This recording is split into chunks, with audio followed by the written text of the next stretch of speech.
Hey, Back to Basics. This is Tanya, BSG Tanya 2011, and I am coming in with our week one Mind Week vlog for the Back to Basics channel. So this week we're talking about self-love, and I know TJ covered self-love last week in a very unique way, but I won't be covering it that way. The question this week is, has WLS changed the way you love yourself and or others? If so, how? And what do you see as the difference between self-esteem versus vanity? So I'll tackle the first question. So how has it changed the way I love myself or others? I would say that I always loved myself, even before the weight loss, and I always had, a self-confidence.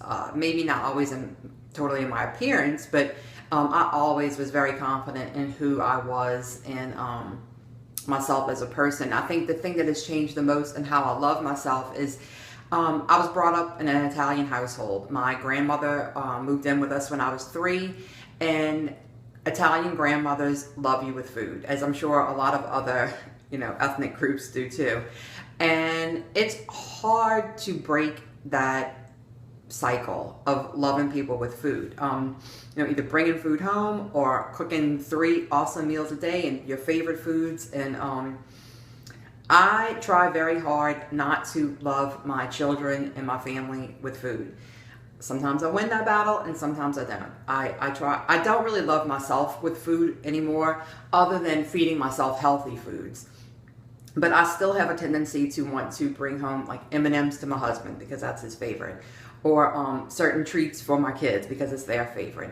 I try to consciously break that cycle and reward with other things, like for the kids, playing games with them when they've done well on something, or for myself, going shopping and buying a new outfit or new shoes.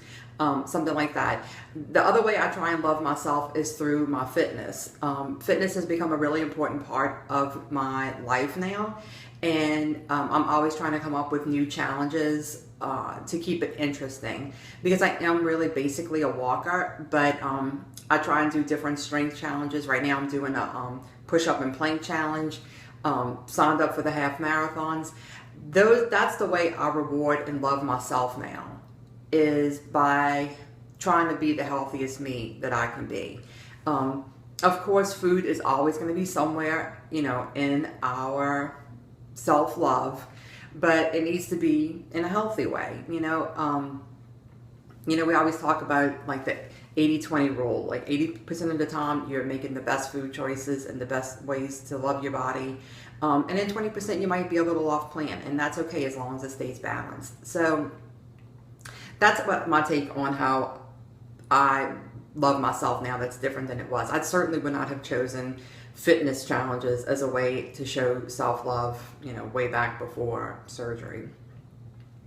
And then what do I see as the difference between self-esteem versus vanity? And what I did with that, I actually looked up the definition of both words. And it's really a fine line. So self-esteem, it said, is confidence in one's own worth or abilities.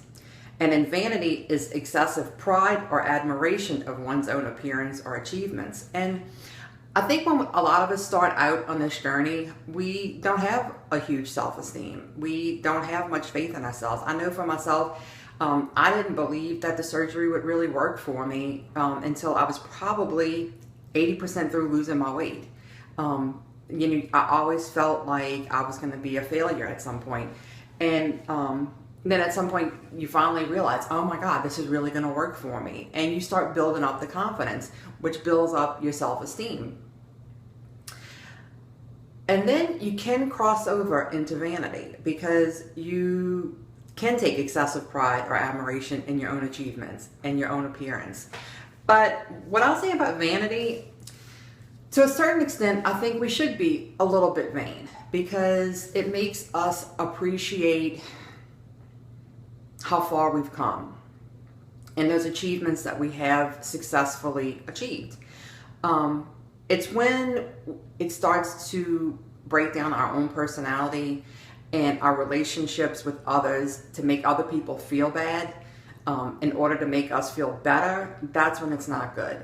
But I think for so many of us that didn't have that self-confidence in our appearance and our achievements, I think to a certain extent it's okay to feel good about how far we've come and what we have achieved and what we look like. So many of us take so long to really see for ourselves what we look like, that I think once you see it, you should relish it just a bit. You know, really take it in and believe it, that I do look good now.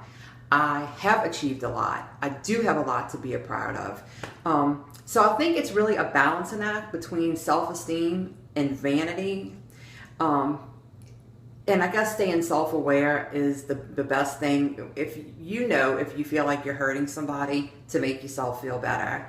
And, you don't want to do that, of course. But I think it's good to have a little bit of vanity, even if it's just in your own head. And if you're not projecting it out on everybody else, if you believe in your own head, I am proud of the things I've achieved and I am proud of the way I look now. That's a good thing, having that inner confidence, and then that will exude without you even having to say anything. So that's my take on the difference between vanity and self-esteem, and how it affects you and how you can project it. So I look forward to hearing what the other vloggers have to say this week on this subject, and I'll be back next week with a really good topic. All right, bye guys.